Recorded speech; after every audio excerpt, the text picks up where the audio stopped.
Waziri, wananchi hao wakati napita kwenye ziara walieleza, wakasema pamoja na changamoto ya maji tulionayo, walau wakielezwa mgao wanapata mara 2 au mara 3 kwa wiki. Hata hiyo mara 3, Mheshimiwa Waziri, wamekuwa wapati.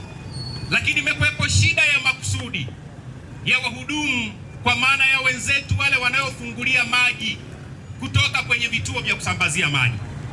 Muda mwingine wananchi hawa wanakosa maji kwa sababu ya uzembe.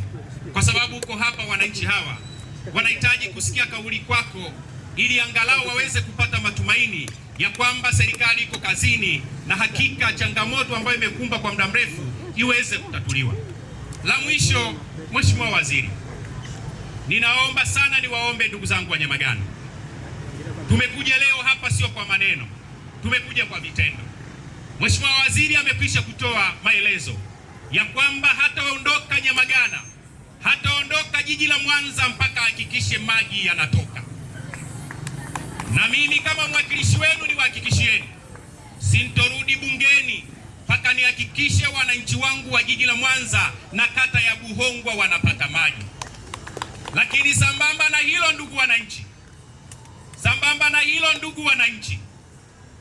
nataka niwatie moyo Daktari Samia kwa kazi anazozifanya, uwekezaji upande wa maji aliofanya kwenye jimbo letu la Nyamagana. Si muda mrefu hatutolia tena kwa changamoto ya maji. Na kwa sababu mbinguni wabariki sana, tambueni ya kwamba mimi kama mwakilishi wenu niliomba hii kazi kwa ajili ya kuwatumikia.